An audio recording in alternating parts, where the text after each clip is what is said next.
بالله من الشيطان الرجيم. بسم الله الرحمن الرحيم. يسألونك ماذا ينفقون قل ما أنفقتم من خير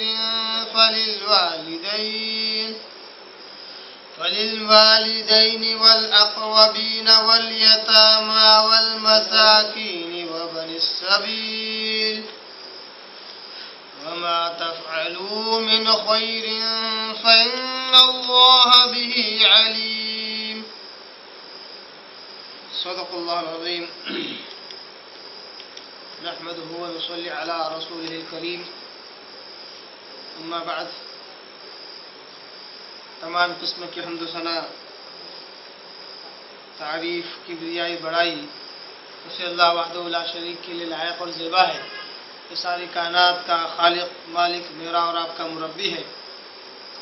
اسے اللہ کی ساری تعریفیں ہیں جو غفور ہے، غفار ہے، کریم ہے، ستار ہے. بعد اس کے آپ کے میرے آقا دو جہاں کے سردار الانبیاء پر کروڑا کروڑ انگنت بے شمار درود و سلام صلی اللہ علیہ محمد وسلم.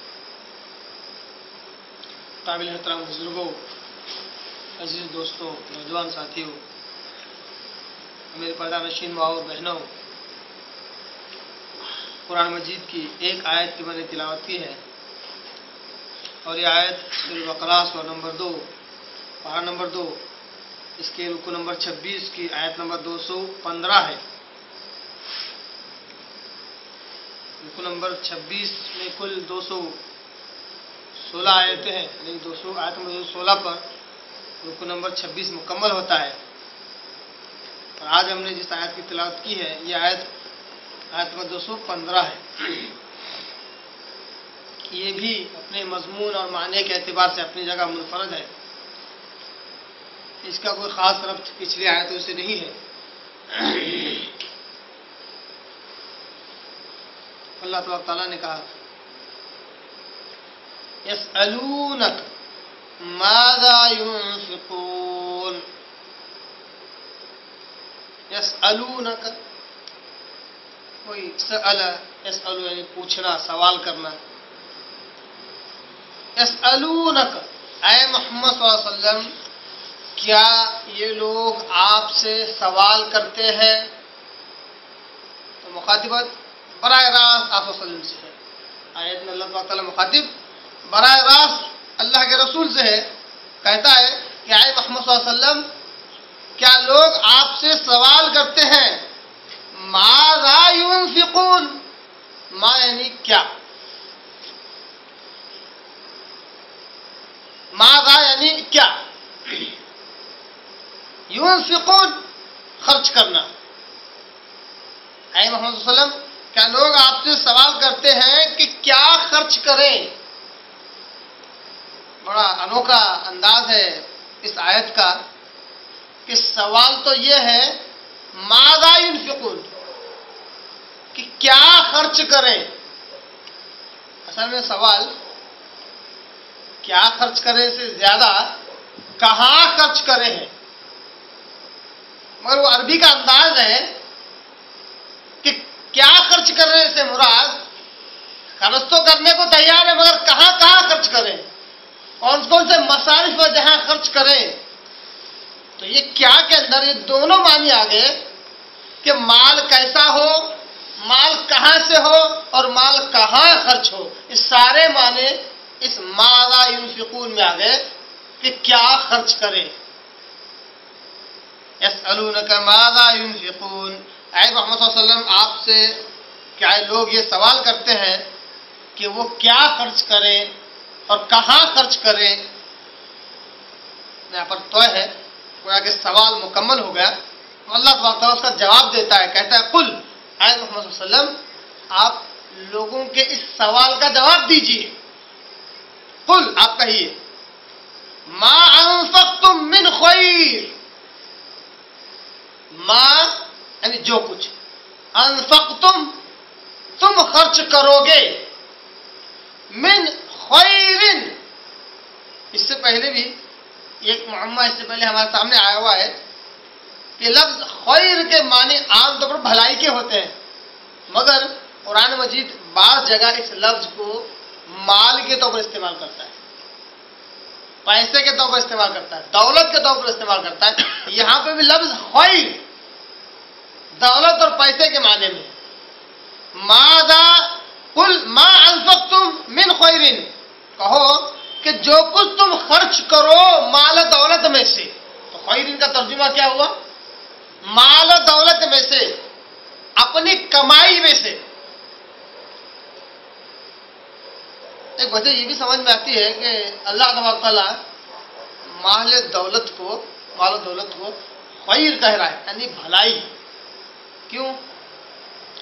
اس لیے کہ ایک تو مومن کا، مسلمان کا جو مال ہوتا ہے وہ حلال ہوتا ہے، حلال ذریعے سے اس کے پاس آتا ہے، اس لیے وہ بھلائی ہے۔ بالمقابل اس کے جو مومن نہیں ہے، جو مسلمان نہیں ہے، جو کافر ہے، اس کے پاس بغیر حلال و حرام کی تمیز کے جو مال آتا ہے اس کے لیے بھلائی ہو ضروری نہیں ہے، اس لیے بے برکتی زیادہ ہوتی ہے۔ مسلمان اور مومن کے مال میں حلال اور حرام کی تمیز ہوتی ہے، جہاں سے وہ کماتا ہے وہ حلال ذریعہ ہوتا ہے، اس لیے وہ اس کے لیے بھلائی کا باعث بنتا ہے، نیکیاں کمانے کا باعث بنتا ہے، برکت کے طور پر وہ پیسہ اس کے پاس اٹھتا ہے۔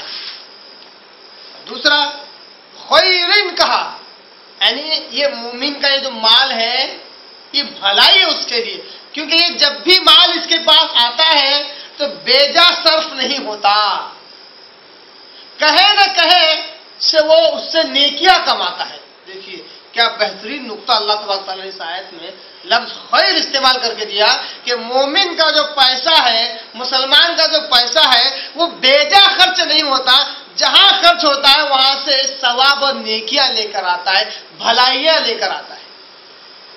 اس سے نصیحت حاصل کرنا چاہیے ان لوگوں کو جو اپنا پیسہ ایسی جگہ خرچ کرتے ہیں جو اسراف ہوتا ہے، فضول خرچی ہوتی ہے، یا پھر ایسی جگہ جو لہو و لعب کی چیزیں ہوتی ہیں، بس وقتی طور پر لیا، کھیلا اور چھوڑ دیا، جس کا آخرت پر کوئی اثر نہیں، کوئی نیکی نہیں، کوئی بھلائی نہیں۔ تو اللہ نے مومن کے مال کو خیر کہا، یعنی بھلائی۔ محمد صلی اللہ علیہ وسلم کہ آپ کے صحابہ آپ سے سوال کرتے ہیں کہ کیا خرچ کریں اور کہاں خرچ کریں، تو آپ کہیے کہ جو کچھ تم خرچ کرو گے بھلائی میں سے، جو کہ تمہارا مال و دولت ہے، مال و دولت میں سے جو کچھ تم خرچ کرو گے وہ سب سے پہلے خرچ ہونا چاہیے فَلِلْوَالِدَيْنِ، والدوں پر خرچ ہونا چاہیے، والدین پر، ماں باپ پر جو تمہارا پیسہ ہے وہ خرچ ہونا چاہیے۔ اولاد جو کچھ کماتی ہے جب تک ماں باپ زندہ ہے وہ مال اس کا نہیں ہے، بات سمجھ رہے ہیں آپ؟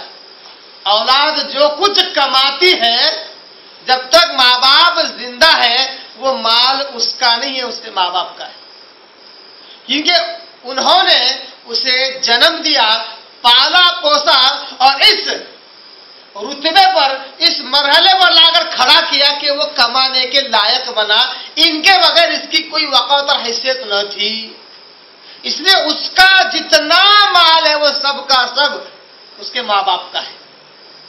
تو سب سے پہلے حقدار جہاں وہ مال خرچ کرے وہ اس کے ماں باپ ہے، والدین ہیں۔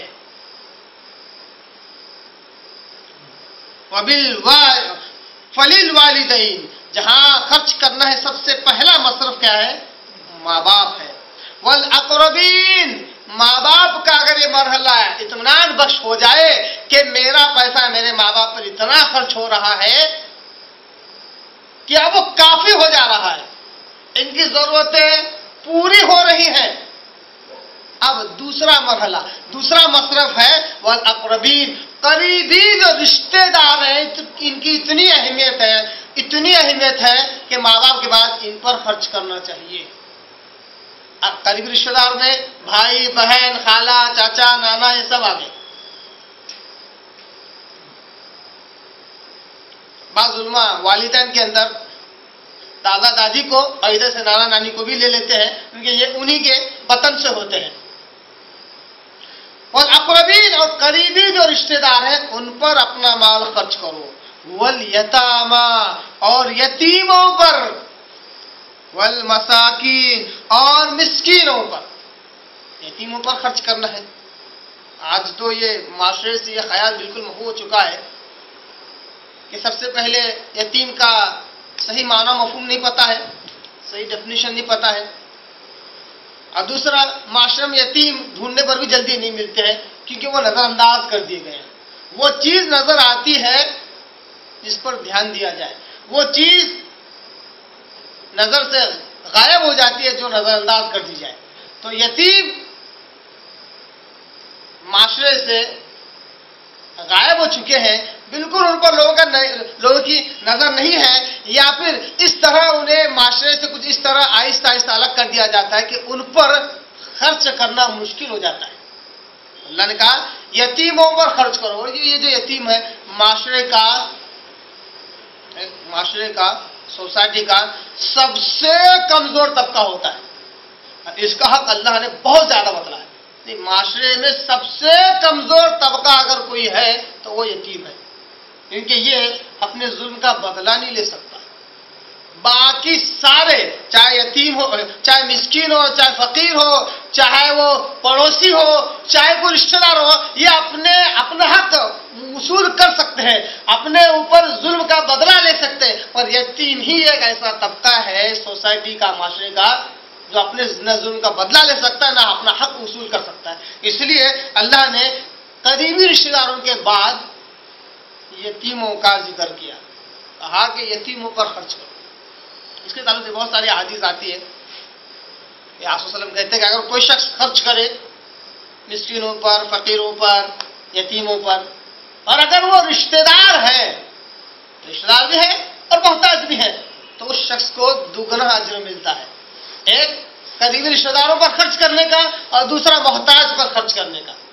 گویا کہ رشتہ داروں پر خرچ کرنا یہ دگنے اجر کا سبب بنتا ہے۔ آج مسلمانوں کی ذہنیت کچھ اس طرح بن چکی ہے کہ اپنوں سے، اپنے رشتہ داروں سے اتنا بیر ہے کہ بارہا ان کی زبان سے دانستہ یا نادانستہ تو یہ جملہ نکلتا ہے کہ اپنوں سے غیر بھلے، کیا کہتے ہیں، بارہا دانستہ یا نادانستہ طور پر اپنوں سے غیر بھلے کہ وہ کام آتے، اپنے تو اپنی پوری دشمنی نکال لیتے۔ میں کہتا ہوں چاہے وہ کتنی بھی کیوں نہ دشمنی نکالی جائے، آپ کا کام ہے کہ آپ رشتہ داری کو نرم رکھیں۔ اگر وہ نرم رکھتے ہیں تو آپ بھی نرم رکھیے، اگر وہ روکھے سوکھے رہتے ہیں تو آپ بھی اپنی جگہ پہ رہیے، اور تعلقات منقطع نہ کیجیے، چاہے وہ اپنی پوری دشمنی کیوں نہ نکال لیں۔ اگر آپ اپنی جگہ خاموش ہیں تو بھی اپنی جگہ خاموش ہو جائیں گے، اگر آپ ان کے خلاف کچھ بولتے ہیں تو وہ آپ کے خلاف کچھ بولتے ہیں، اس طرح تعلقات منقطع ہو جاتے ہیں، جو تعلقات تر تھے وہ سوکھے پڑ جاتے ہیں۔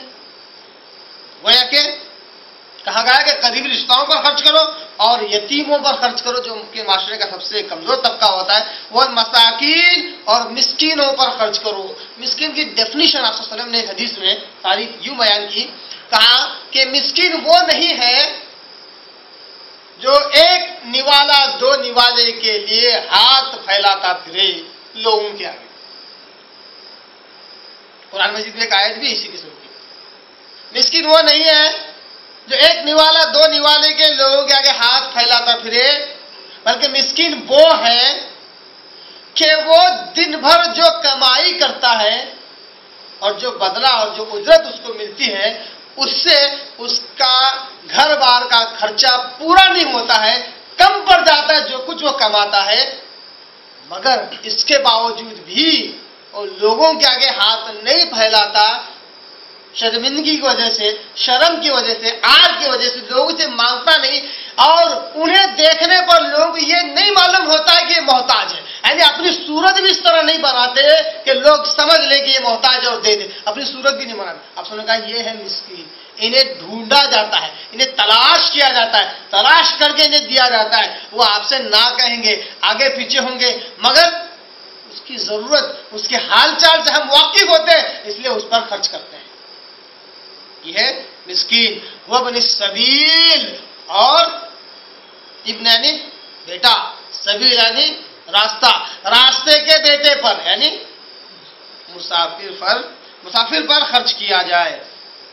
ماں باپ، قریب رشتہ دار، یتیم، مسکین اور مسافر، یہ 5 مصارف ہیں جہاں خرچ کرنا ہے. صحابہ نے جب سوال کیا اللہ کے رسول، جو مال ہمارے پاس آتا ہے ہم خرچ کن پر کریں، کہاں پر ہم کو ثواب ملے گا، زیادہ ثواب کہاں ملے گا؟ تو آپ صلی اللہ علیہ وسلم یہ ترتیب بتائی کہ سب سے پہلے ماں باپ اچھی طرح سیر ہو جائے. ایسا بھی نہیں کرنا ہے کہ ماں باپ ابھی باقی ہیں، ان کا جو روٹین جو شیڈول ہے اس کو ڈسٹرب کر کے دوسروں کو دے دیا جائے اور خود محتاج ہو جائے، ماں باپ کو کم پڑ جائے. ایسا بھی نہیں ہونا چاہیے. اچھی طرح سیر کر دے انہیں، پھر جو پیسہ بچ جائے اس میں سے قریب رشتہ داروں کو دے. اگر وہ بھی سیر ہو جائے پھر یتیموں تک، اگر وہ بھی سیر ہو جائے تو پھر مسکینوں تک، پھر اس کے بعد مسافروں تک. یہ ترتیب ہونی چاہیے. تو صحابہ نے پوچھا تو آپ صلی اللہ علیہ وسلم نے پوری ترتیب بتائی. مگر اس آیت پر اگر غور کیا جائے تو معلوم ہوگا کہ یہ آیت صدقات نافلہ کے تعلق سے ہے. صدقات نفل صدقات کس طرح خرچ کرے اس کے تعلق سے، نہ کہ فرض زکوٰۃ کے تعلق سے. کیوں؟ اس وجہ سے کہ آیت کا جو پہلا مصرف ہے وہی اس راز کو کھولتا ہے کہ فَلِلْوَالِدَيْنِ، والدین پر خرچ کرو. اور آپ کو معلوم ہے فرض جو زکوٰۃ ہوتی ہے والدین پر خرچ کرنا جائز نہیں ہے. فرض زکوٰۃ ہے وہ والدین پر نہیں دے سکتے، اپنے بیوی کو نہیں دے سکتے،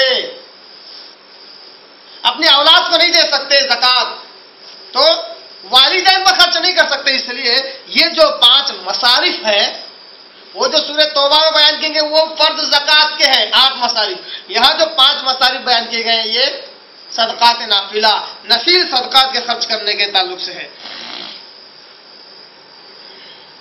یہ اولین مصارف ہے جہاں ایک مومن کو، ایک مسلمان کو اپنا پیسہ خرچ کرنا چاہیے. اور اسی ترتیب کے اگر مطابق اگر وہ نیت کرے خرچ کرتا ہے تو اس کو اتنا ہی اجر اور ثواب زیادہ ملتا ہے. اس ترتیب میں اگر وہ آگے پیچھے کرتا ہے تو اس کا اجر ثواب بھی اوپر نیچے ہو جاتا ہے، کبھی کبھی کم ملتا ہے. بہرحال نیتوں کے مطابق اللہ تبارک تعالیٰ بندے کے صدقے کو پالتا ہے، پوستا ہے، یہاں تک کہ احد کے پہاڑ کے برابر اس کو کر دیتا ہے. بعض جگہ تو نیت کے مطابق 1 روپیہ صدقہ و خیرات کرنے پر 700 روپیے ایک لمٹ اللہ نے بتائی قرآن مجید میں. ورنہ اللہ تعالیٰ کی آیت کے مطابق جس طرح نیت ہوتی ہے بے حساب اللہ تبارک تعالیٰ بدلا دیتا ہے. اللہ کہتا ہے وَمَا تَفْعَلُوا مِنْ خَيْرٍ. اب یہاں پر خیر بھلائی کے معنی میں وَمَا تَفْعَلُوا مِنْ خَيْرٍ، اور جو کچھ تم عمل کرو گے بھلائی میں سے، یعنی جو کچھ تم اگر بھلائی کرو گے فَإِنَّ اللَّهَ بِهِ عَلِيمٌ، تو بے شک اللہ تبارک و تعالیٰ اس بات کا علم رکھنے والا ہے. معلوم ہوا کہ اگر کوئی شخص والدین پر خرچ کر رہا ہے، رشتہ داروں پر خرچ کر رہا ہے، یتیموں پر خرچ کر رہا ہے، مسکینوں پر خرچ کر رہا ہے اور مسافروں پر خرچ کر رہا ہے، ساتھ ہی ساتھ ایک آدھ نیک کام ایسا کر رہا ہے جس کا ذکر قرآن مجید کی آیت میں نہیں ہے، تو وہ یہ نہ سمجھے کہ اللہ کو چھٹا مصرف نہیں معلوم ہے. اللہ کہتا ہے جو کچھ تم نیک عمل کرو گے، بھلائی کرو گے، چاہے اس کو چھپا کر کرو چاہے ظاہر کر کے کرو، اللہ کے علم میں وہ بات ہوگی. اللہ تمہاری بھلائیوں کا، تمہارے نیک عملوں کا قدردان ہے. معلوم ہے اللہ تعالیٰ کی ایک صفت بھی ہے قدردان، شاکر. اللہ کا ایک صفت کیا ہے؟ قدردان. شاکر علیم، قدردان بھی اور علم بھی رکھنے والا ہے. یعنی بندوں کے اعمال کو اللہ تعالیٰ بڑے اچھے انداز سے پورے تہذیب کے ساتھ اللہ تعالیٰ قبول کرتا ہے. اللہ قدردان ہے. یہاں تک کہ مجھے یاد آتی ہے ایک واقعہ کہ آپ کو یاد ہوگا تحویل قبلہ کے مسائل، کہ صحابہ تحویل قبلہ سے پہلے جو نمازیں پڑھتے تھے، جیسے تحویل قبلہ کا حکم ہوا خانہ کعبہ کی طرف جب رخ کر کے نماز پڑھنے لگے، سارے صحابہ میں بے چینی آ گئی. بہت سارے صحابہ یہ سوچنے لگ گئے کہ اگر اصل قبلہ خانہ کعبہ ہی تھا اجل سے، تو ہماری ان نمازوں کا کیا ہوگا جو ہم نے پڑھی. اللہ نے اس کا بڑے پیارے انداز سے جواب دیا، کہا جو تم نے نمازیں پڑھی وہ صرف نماز نہیں، وہ تمہارا ایمان ہے. یہ تم مجھ پر ایمان رکھے اس طرح رک کر کے نماز پڑھ رہے تھے، اللہ تعالیٰ تمہارے ایمان کو ضائع نہیں کرے گا. لیکن اللہ نے نمازوں کو، نیک اعمال کے تعلق سے کہا کہ اللہ تمہارے نیک اعمال کو ضائع نہیں کرے۔ اللہ بڑا قدردان ہے، نیک عملوں کو بڑے محبت اور شفقت کے ساتھ لیتا ہے، اس کو پروان چڑھاتا ہے اور بڑا چڑھا کر ثواب دیتا ہے۔ اللہ کہتا ہے کہ وما تفعلوا من خیر، جو کچھ بھلائی تم کرو گے، بھلائیوں میں سے جو کچھ بھلائی کرو گے، فإن اللہ بہ علیم، تو بے شک اللہ تبارک تعالیٰ بڑا علم رکھنے والا ہے، تمہارے سارے معاملات کو جاننے والا ہے۔ ایک بہت بڑے امام ہو گزرے حضرت میمون بن مہران، وہ جب اس آیت کی تلاوت کرتے تو کہتے کہ مال خرچ کرنے کی ان جگہوں کا جہاں اس قرآن مجید میں ذکر ہے، ان میں طبلہ، سارنگی اور تصویروں اور دیواروں پر لٹکائے جانے والے آرائشی پردوں کا ذکر نہیں ہے۔ صحابہ نے پوچھا اللہ کے رسول ہم مال کہاں خرچ کریں؟ تو اللہ نے 5 مطالب بیان کیا۔ اس میں طبلہ، سارنگی، میوزک کے، لہو و لعب کے کھیل تماشے اور آلات کا ذکر نہیں ہے۔ اگر ہوتا تو اللہ کہتا یہاں پر بھی خرچ کرو، اللہ نے ذکر نہیں کیا کیونکہ اس میں ثواب نہیں ہے، وہ لہو و لعب ہے، وہ کھیل تماشا ہے، وہ بس ایک دل لگی ہے، اس سے ثواب تو نہیں ملے گا۔ اگر لہو و لعب میں اگر انسان ڈوب جائے اور اگر ان پر پیسہ خرچ کرے تو وہ اسراف ہوگا، اور اسراف مصرف جو ہے وہ شیطان کے بھائی ہوتے ہیں، کان اخوان الشیاطین، اور انہیں اس بات پر گناہ بھی ملے گا۔ معلوم ہوا کہ جو اللہ کا دیا ہوا مال ہے یہ امانت ہے، مومن بندے کے پاس رکھی ہوئی امانت ہے، اللہ کا دیا ہوا مال ہے، اس کو صحیح جگہ ہی خرچ کرنا چاہیے۔ اس کو اتنا حق نہیں ہے کہ اپنے مال کو جس طرح چاہے خرچ کرے، اتنا بھی حق نہیں ہے۔ اس مال کو اس رب نے جس نے پیدا کیا اسی کی مرضی کے مطابق ہی خرچ کرے، اپنی مرضی کے مطابق نہ خرچ کرے۔ ہاں، جہاں اللہ اس کے رسول نے سہولت دی ہے وہاں خرچ کرے۔ اور آپ کو معلوم ہوگا کہ چند دن پہلے الحمدللہ عصر میں صحیح بخاری پڑھی جا رہی تھی تو بڑا اچھا ایک واقعہ اس میں آیا کہ ایک صحابی اپنا گھر بنا رہے تھے، دوسرے صحابی وہاں سے گزرے، کچھ بات چیت ہوئی تو کہا، جو صحابی گھر بنا رہے تھے کہا کہ جو میں گھر بنا رہا ہوں اس میں پیسہ ڈال رہا ہوں، حالانکہ میری ضرورت ہے مگر مجھے اس پر ثواب نہیں ملنے والا ہے، اور اتنا ہی پیسہ اگر اپنے بیوی بچوں کو کھلاتا میں تو اس پر ضرور ثواب ملتا ہے۔ میں نے اللہ کے رسول سے سنا ہے کہ اگر اپنے بیوی بچوں پر خرچ کرو گے تو اس پر بھی ثواب ہے۔ یہ حدیث ہمیں کیا بتلاتی ہے؟ خرچ کرنا تو ہے، ضرورت ضرور ہے گھر کی، مگر ثواب نہیں ملتا۔ ثواب وہاں ملتا ہے جہاں اللہ اس کے رسول نے بیان کیا، جہاں اللہ اس کے رسول نے کہا کہ یہاں خرچ کرو یہاں ثواب ملے گا۔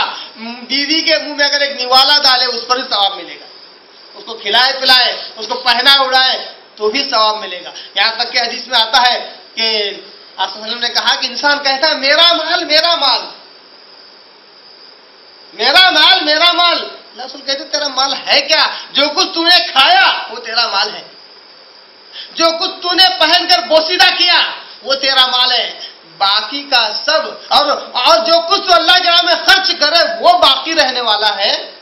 اس کے علاوہ، دین کے علاوہ سارا کا سارا دوسروں کا مال ہے، یا تو تیرے وارثوں کا ہے یا اگر تیرے وارث نہ لے تو پوری دنیا کا ہے۔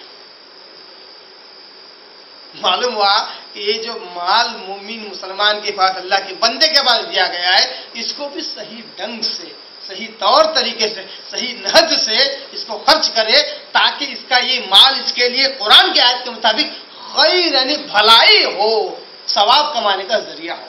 یہ تھی سورہ بقرہ کی آیت 215۔ اللہ سے دعا کرتا ہوں اللہ تعالیٰ قرآن کو سننے سمجھنے کی توفیق عطا فرمائے۔ وآخر دعوانا ان الحمدللہ رب العالمین۔